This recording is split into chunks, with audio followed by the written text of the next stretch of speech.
everyone, in this video you're going to learn 13 different exercises for strengthening your upper back and rhomboids with resistance bands. So for our first set of 4 exercises, we're going to need to make use of the door. So what I've done here is I've tied 2 resistance bands together, so I've got a little knob. And what we're going to do, it's actually quite a lot of fun, it's kind of like hitting a moving target, is we're going to open the door, swing the band into the door, and then shut the door on the band, so that the knob is outside the door and the rest of the resistance bands are inside the door. Here I go. Nailed it. Okay. So our first exercise is going to be a back fly. So I like to do them with my palms facing up toward the ceiling. I think I get a little bit more out of it that way, but you can also do it with your palms facing together. Either way is fine. So the back fly, we're going to keep our arms straight, kind of like they were wings. We don't flap wings like this. They stay relatively straight. So for the back fly, we're going to extend our arms toward the door with the tails coming out where our thumbs are. And then we're going to squeeze our shoulder blades together and bring our arms back so that they're just about in line with my torso. So the important part is keeping our shoulders down away from our ears, not hunching them up, and making sure that the entire motion comes from our shoulder blades coming together towards our spine. So squeezing the shoulder blades the whole time. We're not bending the elbows to pull the arms back. It's all coming from those muscles pulling our shoulder blades together. The next exercise I'm going to show you are wide back rows. So for these ones, we're going to have our palms facing down towards the floor. Start with our arms extended and our shoulders down and back. And then again, we're going to squeeze our shoulder blades together and bring our arms out wide so that our elbows are at a 90-degree angle. The temptation with this exercise is to rely on biceps. And a lot of times, if you're doing that, you might find that in the end position, your elbows are not at 90 degrees, but they're a little bit more narrow than that. So if you're not feeling it in your upper back and instead you're feeling it in your biceps, try moving your hands out an inch or 2 and you'll probably feel it right in your rhomboids. So again, pulling back, squeezing the shoulder blades together, hands come out wide.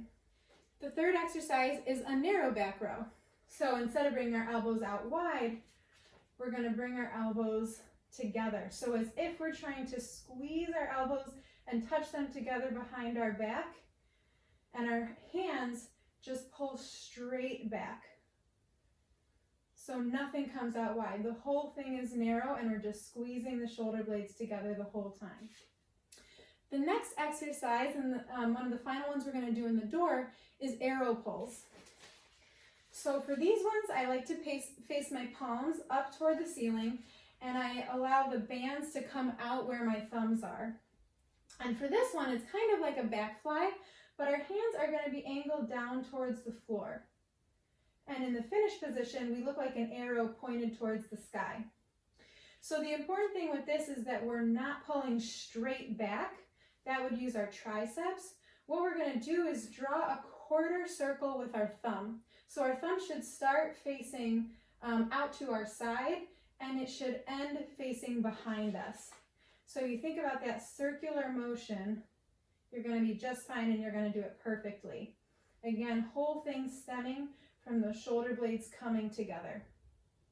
And those are arrow pulls.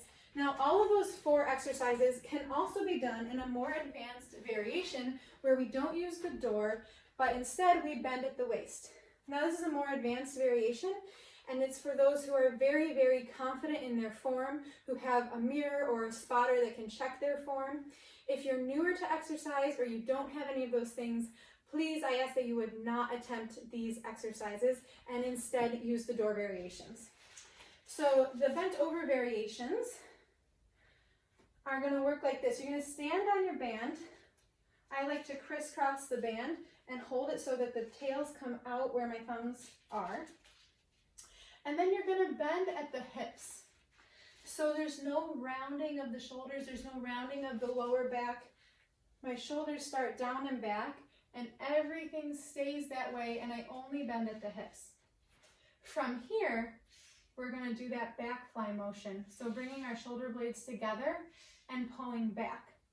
When we're in this bent over position, it's very easy to think more about pulling up than to think about pulling back. And that's a mistake, because if you pull up, you're going to be working your shoulders. And what we want to work is our upper back, or our rhomboids. So remember, think more about pulling back than you do about pulling up. So those are the back flies. The wide rows are going to work very similarly. You're just going to orient the band so that it's coming out at your pinky instead of where your thumb is. We're going to bend at the hips, keeping our backs completely straight and our shoulders down away from our ears. And then we're going to squeeze our shoulder blades and bring our arms out wide so that our elbows are at 90 degrees. The next one's going to be the narrow row. So for that one, I still like to keep it crisscross, but you can do it out wide. But we're just going to do the same thing we did with the band in the door. Pull our elbows back. So our hands should end up right about where our rib cage is. If they come up here, you're using too much biceps. And if they come lower than your rib cage, you might find you're using your triceps. So we're just squeezing our shoulder blades together and sending everything straight back. And then finally, we've got the arrow pulls. So again, very similar to the back flies, but they're angled towards your back, kind of towards your butt. The next exercise I'm going to show you is called angel wings, and it's a very simple exercise, and I love it for its simplicity. All you're going to do is drape the band over your palms facing up toward the ceiling. Keep your elbows in towards your sides, touching your sides the whole time, and keeping your elbows at 90 degrees. All we're going to do is squeeze our shoulder blades together and bring our hands out wide like a pair of angel wings. So we should end with our thumbs facing toward the back of the room. And that's angel wings. The next exercise is called W raises, and I actually like to start people off with this simply on the wall. You will likely feel it in your upper back with no weight at all, and starting on the wall is going to really help your form. So for this exercise, we're going to stand with the top half of our arms touching the wall and our thumbs pointed up toward the ceiling. And all we're going to do is lift our thumbs until they're touching the wall, and actually flatten them. You want to get them as close to the wall as you can, and come back down. So it's as if we have a steel rod going from elbow to elbow, and our arms cannot move up or down, and they can't move forward or back or side to side or any of that. The only thing they can do is rotate on that axis of the steel rod. So I usually say do several sets at the wall first, and then once you feel like you're really getting that muscle memory, you're really getting the hang of it, you can move to using the door again. So for this, we're going to, again, start with our arms out wide, and then bring our thumbs back, and you really want to bring those thumbs back as far as you possibly can. And they're called W raises because in the finished position, your arms are making a W with your head. The next exercise I'm going to show you is face pulls. I also show this in my shoulder video. So it's a combination exercise, and it works your rear deltoids and your upper back at the same time.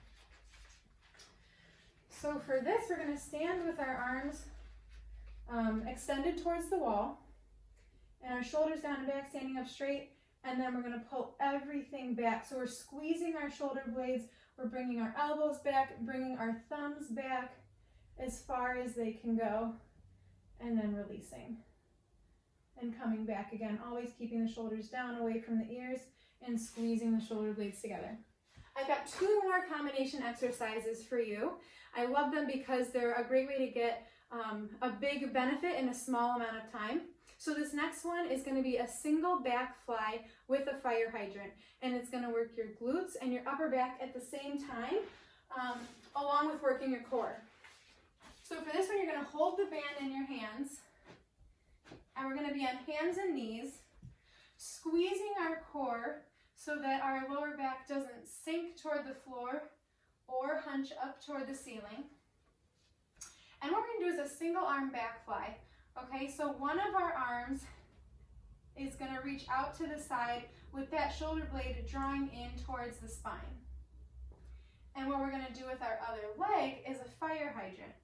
And it's so named because it looks like a dog peeing on a fire hydrant. So you're going to bring your knee out wide, and I'm showing it on this side simply because you can't see this side as well, but what you want to do is use opposition. So whatever hand is raising up, you're going to use the other leg for your fire hydrant. So the key with the fire hydrants is that you're not twisting your hips at all. Everything stays parallel to the floor, and you're simply raising that knee out to the side as high as you can. And you're gonna feel a big contraction and a very small movement here. You can see my knee is really not lifting that high, but I'm really feeling it in my glute. And it's the same with the wide back row. We're not lifting our chest to get our hand up high. We're keeping our chest parallel to the floor and simply drawing our shoulder blade into our back. So the whole exercise together looks like this.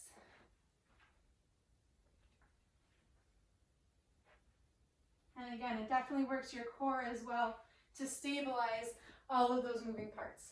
The last exercise that I want to show you is a frontal raise with wide rows in a bent over position. So we're going to stand on our band. I'm going to crisscross it so the tails are pointed out towards my thumbs. I'm going to bring my shoulders down and back, hinge at the waist so that my whole torso is completely straight. And what I'm going to do here is raise my arms up. And when I do this, I'm using my shoulders, but I'm also creating a much harder strengthening exercise for my lower back because I'm bringing weight out away from my core. So we're going to bring the arms up in a frontal raise, and then we're going to come out for a wide back row. And up in the frontal raise, and wide back row. So you're going to work your shoulders and your upper back at the same time. So I hope you like those exercises. I hope that some of them were new for you, and I hope you give them a try. Thanks for watching.